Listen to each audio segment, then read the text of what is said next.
Welcome to week 2 and 3 of Machine Learning in R, formerly known as Investigative Spatial Programming for Geography 473 673. So for week 2 and week 3, we have a combined tutorial. It's a little bit more of a longer tutorial, but I'm just going to click out of here, and the topic is time series forecasting. So what we're going to be doing is we're going to be using machine learning topics and practices to try and forecast temperature out into the future. And we're going to be doing this with the Willow Creek dataset. So for those of you who may have not taken the advanced R portion of the class, I encourage you to kind of brush back through these previous chapters if you need to kind of learn and just practice some of those R skills. The dataset that we're going to be working with is the Willow Creek weather dataset. And for those of you who took advanced R, the Willow Creek dataset comes in 3 different years. We're going to be using all 3 years of data for this tutorial. For those of you who don't know, the Willow Creek weather dataset, it's just hourly weather observations in Willow Creek, Wisconsin for the years 2010, 2011, and 2012. Some of the variables are air temperature, wind speed, air pressure, precipitation, humidity, etc. So we've already covered how to load in the data in previous examples, and what I'm going to be doing now is I'm actually going to be using the function that I wrote for chapter 16 here, where we read in the Willow Creek dataset, parse it all, and then I'm going to use a for loop to read it all in together. So I'm going to open up R here, paste that over, and then I'm also going to paste this over as well. So this is the for loop. This is my function read Willow Creek, and if you need more explanation, please go to chapter 16. Here's my for loop where I also used in chapter 16, but in this case, what I'm going to be doing is just looping through each year. Now, we have 3 years of data in 3 separate files, 2010, 2011, 2012. So what I'm going to be doing is looping through those and ultimately getting one long data set called WCRDF. It's 26,304 observations long of 10 variables. And if we run the summary on that,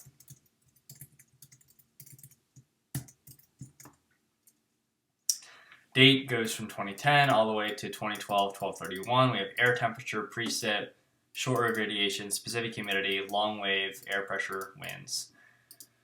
Now we have all these variables, but the only variable we're really going to be concerned with today is temperature. And we're actually this is just an introductory example to machine learning. So we're going to make a very basic regression approach to forecasting. So what we're going to be doing is, now what I'm going to be doing is opening up ggplot2, and I am going to plot up air temperature for our entire data set. So before I do that, I am going to convert from Kelvin to Fahrenheit, just so it's a little bit more readable for the Americans in the room. Myself included, I'm so used to Fahrenheit as much as I wish we used Celsius. But we're going to convert to Fahrenheit, and what we're going to be doing is making this ggplot. So we're going to add a couple different things to this ggplot. Namely, we are going to add a rectangle geometry to the ggplot, and then we're also going to add some text via annotate function, and then we'll just add we'll just plot the point of temperature. Oops, gotta load in ggplot before I can execute all this.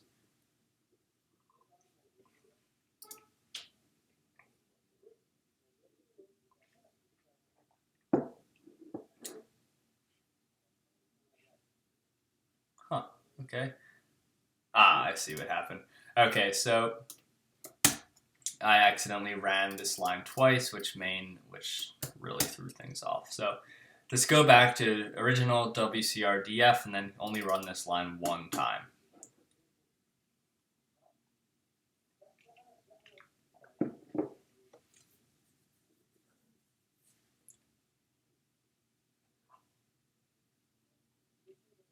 It's taking unusually long, but whenever this decides it wants to pop up, what we'll see is the entire data set, just a time series of air temperature, and then we'll see it split into a training and a test data set. So I'm going to try and run this again since R does not seem to want to cooperate right now.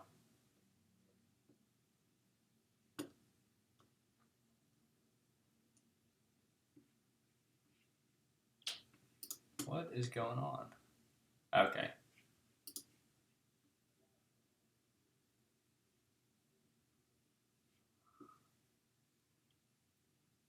Got a very small glimpse of what we're trying to do. Sorry about this, technical difficulties. This is very weird. Okay, there we go. So this is what we're chasing. Nice time series of temperature. We see that we have 2010, 2011, 2012, 2013, and we see that temperature increases. Here's middle of summer, and then it decreases down winter. Now, what you'll notice here is in the blue rectangle right here, this is considered our train region. So, what I mean by this is we have all of this data, right? But we are going to subset our data set into a train region and a test region. And that's going to be split up basically so that we only have around 6 months of data going on right here. So around 2012, 06, 01, we're going to split the data. So we have 2.5 years of training data and then half a year of test data. Now remember, we are going to build a model and we're going to provide that model with training data so that we can try and predict the temperature. Here's our answer key, the temperature right here. We're going to try and back out an equation to follow and map this temperature. And then in the test region over here, we are going to then use the model to try and predict these values based on the day of the year, and hopefully we will have a pretty good idea and be able to predict, and the test region will just be our values we have to compare to. So the first thing that we're going to do, notice how long this kind of took. I mean, this is 26,000 points of data. So, and if it's a lot for my machine, it could be a lot for yours. So what we're going to do here is we're going to aggregate our data to a daily resolution. We are an hourly resolution right now. So we need to aggregate that. Basically, we're going to take for each 24-hour period, we are going to average the temperature for that 24-hour period. Now, in regular practice, that might not be a great idea because in machine learning, the more data, the better. However, for this introductory tutorial, it's going to be just fine. So the way that we're going to do that is we are going to load in the XTS, which is a time series package, and the zoo package, which is really good for numbers as well. And what we're going to do is we are going to first turn our basic old WCR data frame into a time series data frame. Okay, so run that real quick, and now XT is an XTS. It's a time series data frame.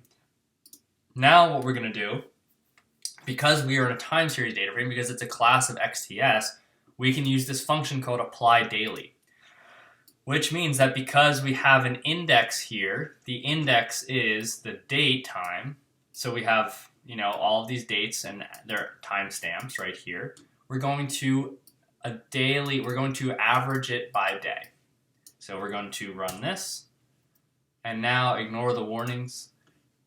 And now what we have is for each day. So January 1st, January 2nd, 3rd, so on and so forth. Now we are going to have to recreate the date variable because it's deemed now to be the index, and while it is useful to have an index, it's way easier if we have it as a variable. So now we are going to just do this quick little roundabout so that we have, instead of the date times as the index, we're just going to have a normal index, and now the date time is right here. It's going to be its own variable. So notice we have date and then date 1. Let's just null out date 1. We don't need it. And now let's recreate this plot, but for the daily resolution. And already we see it's way faster. So again, We have a training region. This is our training data set. And then we have the test region, which is the test portion of the data set.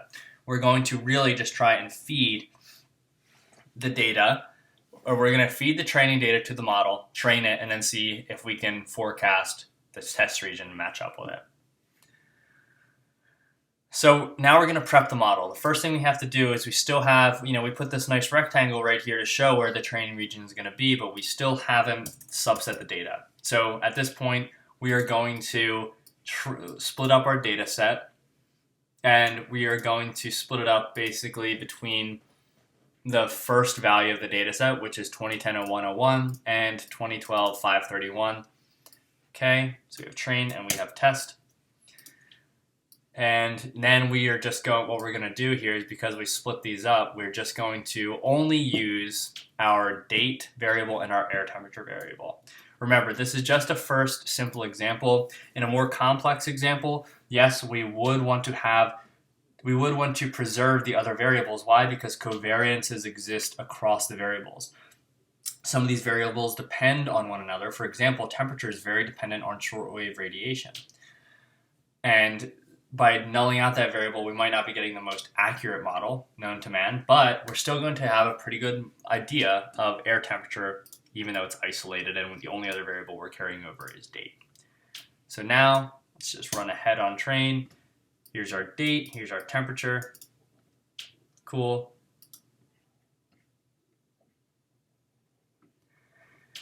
Okay, so now we have our training and our test data set. We're going to introduce two new packages here, library timeTK and library recipes. Just as a warning to those of you who may have trouble with this, I did have some trouble installing timeTK, and what I had to do, the roundabout, was I had to update my version of R. So if you do need to do that, you can just go to download R. For me, I'm under a Mac. And right here, I just downloaded this latest release, 4.0.3. When you download that new version of R, go through it like you would any other application on your computer, close RStudio, and the next time you load up RStudio, it will have the new updated version of R. So just a forewarning, I had to do that. We're also going to be loading up this recipes package. And what we're going to be doing with these two packages, primarily recipes to start, is we are just going to come up with some instructions based on this data set. We're going to come up with some instructions that we give to the model. What this is going to be doing is, instead of editing and adding all these other variables to our training data set and our test data set, we are going to add and remove these different things inside the model so that we don't have to create all these other variables. So nothing will be done. We will not see any changes to the environment over here. There will be no change to our train or test data set, but inside the model, we're going to be adding some different variables and removing some variables that are automatically generated when we create the model. So use the recipe and let's print it out. Okay, we have one predictor and one outcome. Okay, so the predictor is date and the outcome variable is temperature. We're trying to predict temperature based on the date. Operations, there are no operations at this time. So what does that mean? We don't have any instructions right now.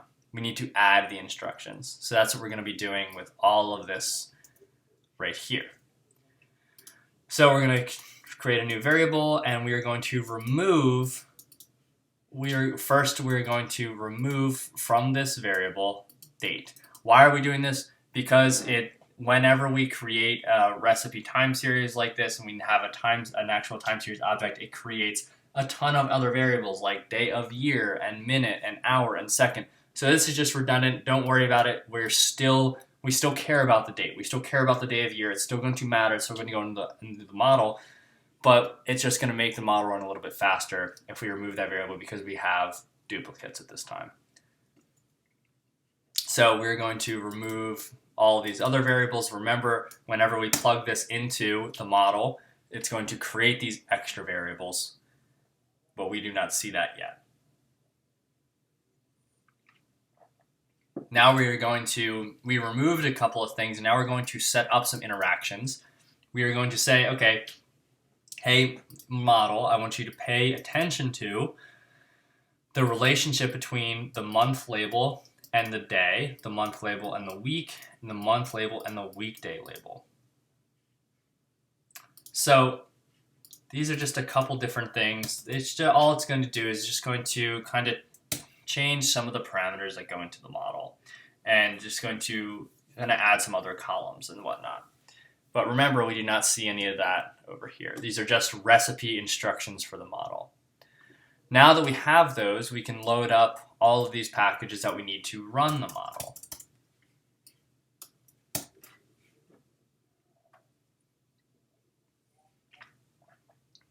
So now we can initiate a model, and we're going to set an engine. The model we're going to be using is from the parsnip package. The model is called linear reg, or linear regression. The mode is just plain old regression. And we have a penalty and a mixture. And what this means is these are just parameters meant for tuning the model, and it's based on the data. We give a penalty if we are too accurate, and we give a mixture amongst the data and the answers to try and help train the data set. So we're just minimizing our mixture. We don't really need it. The penalty is just 2, so our penalty is 2 degrees Fahrenheit every time we're too accurate. This is a method for preventing overfitting. We're going to set the engine, and all this is just basically, there's a ton of different packages out there that you can actually use to run a linear regression model like this. We are going to set the engine to glmnet, which is a package. It's just a fast package. So here's what's going on here. We have main arguments, penalty and a mixture, and then computational engine, which is glmnet. Now we are going to create a workflow for the model. So our model is initiated, but we're not working with it yet. We haven't started the engine. So what we're going to be doing is we're going to create a workflow to hand off to the model before we do that. And what we need to add to the workflow is the recipe that we created up here. So here we go. We create a workflow instance from the workflows package. And we're going to add a recipe to this blank workflow. And that recipe is the recipe we created up here. Then we're going to add this workflow. We're going to add this model to this workflow. Okay, so we're going to add our model that we created up here. Now we print out our workflow with the model. These are the pre-processing steps right here. This is everything that we had going on up here. So we created a step time series signature. This is what creates all those extra variables. We removed some of those extra variables. Then we said, hey, pay attention to the interaction across some of these other variables. And then you also have a dummy variable right here. Then we actually have the model. So this is the workflow right here. Pre-process the data with the recipe, and then run the model with these arguments.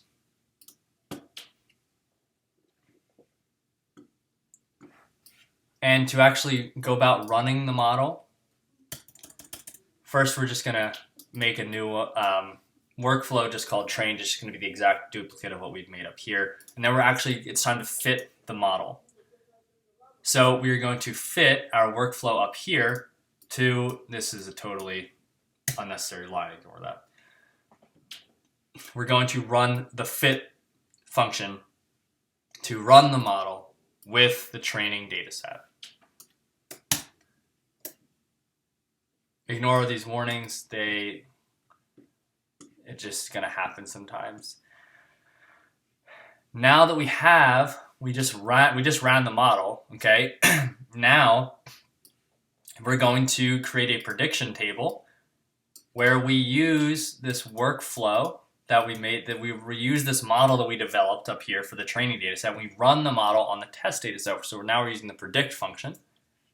So this is what workflow trained. Okay, it has all these different intercepts.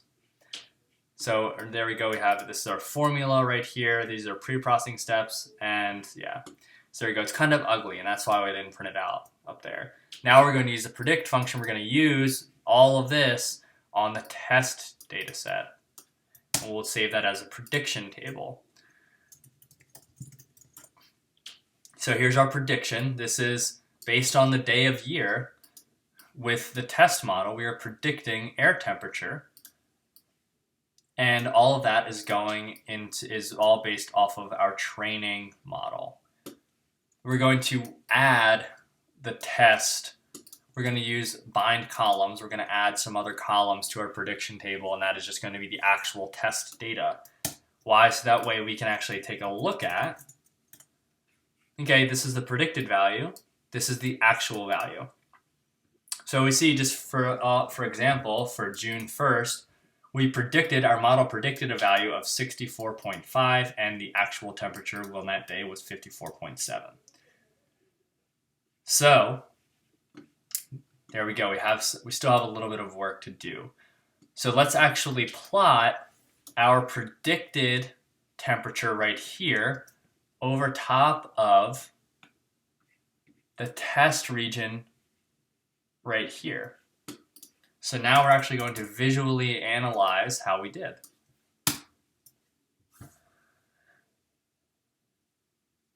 There we go. So we have black is the actual observations, and then blue is the predicted values. So we see we're in the ballpark. We are in the range of values of temperature that it could actually be. Okay. So that's pretty good. How accurate is it though? Now we actually need to do some statistical validation. So we can use this metrics function. We can just say, okay, here's your prediction table. I want you to evaluate the metrics of the test air temperature and the predicted air temperature. We have root mean square error, r squared, mean absolute error. And what is actually going to be a little bit more useful is plotting the residuals. So the residuals is just basically the difference between the air temperature, the actual air temperature, and the predicted air temperature. And that's what we're going to be trying to plot using this ggplot instance. So all of these different points are all of this is the difference air temperature minus actual minus predicted. And then we have a fit line right here. So our spread is about 5 degrees Fahrenheit in either direction is the difference. So that, that is kind of the idea. So, I mean, not great, not perfect by any stretch of the imagination, but remember, we were only given 2.5 years of daily data, not a whole lot. So it matters.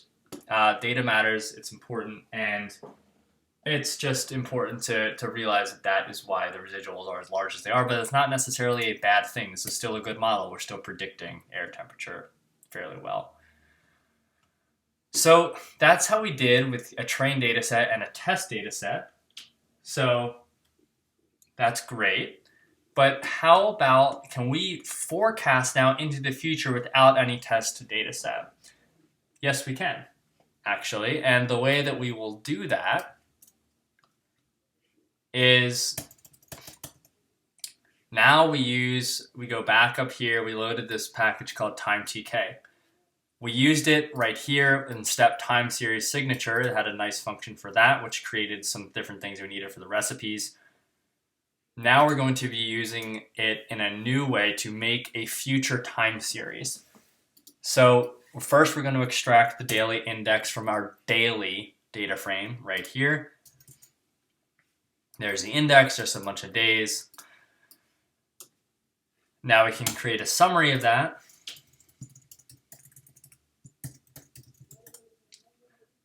So we have number of observations, start, the end, unit is days, and then we just have some other things right there. And now based on this information, we are going to make a future time series, and the future is going to be 180 indices into the future. Our indice is day.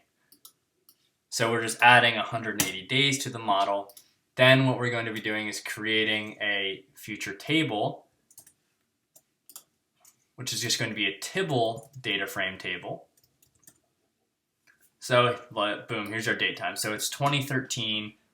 So it's 2013 0101 down out to June 1st, 2013. So there we go. That all looks good. And now that we have this future index of days, what we're going to be doing is we're going to rerun our model using the daily data set now, because basically we don't need test or train anymore because we're going to use the entire daily data set. So that's why we rerun our model, and we provided the daily data set right here.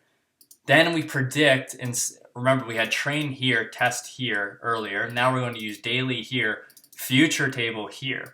So we say, okay, here's the date of our future table, and we're going to predict based on the date, and we're just going to bind the columns together, our future table, date column, and the predictions. So we take a look at future predictions table.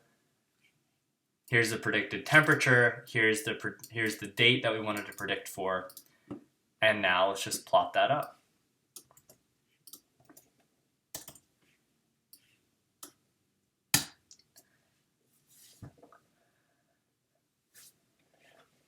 There we go. This is our forecasted temperature all the way out here. And not too bad. I mean, it definitely follows the general trend for sure. There's definitely not quite as much variance across the daily temperatures as there is normally. And this can actually suggest that our model was a little bit too overfit. So we didn't have quite enough difference right here. But in any case, let's proceed anyway. And what we're going to calculate now is we are going to calculate the confidence intervals. So we're going to create a 95th percentile of confidence interval, an 80th percentile. We're going to calculate the low and the highs. These constants right here basically suggest that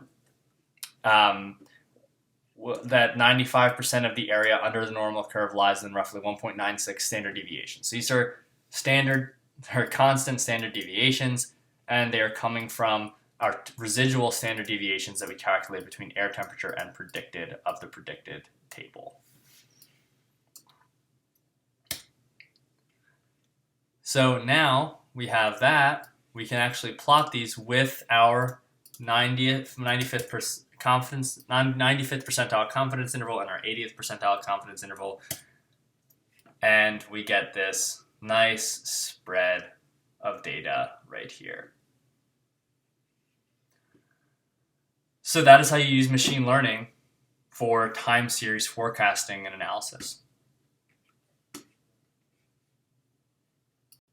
So now that we've done this together, where we did a time series forecast for daily temperatures, for the assignment, what I'd like you to do is perform the same analysis on the same data sets, only this time, instead of aggregating from an hourly to a daily, I'd like you to aggregate from an hourly to a weekly using the apply weekly function from the XTS package. So proceed with the same workflow, create the same exact plots we did up above, and add those plots to a document, whatever document you'd like, and answer the following questions. How does the weekly resolution model compare to a daily resolution model? Why do you think it performs better or worse? And how could we actually enhance the accuracy of the model? And upload that file, whatever file type you prefer, to UD Canvas.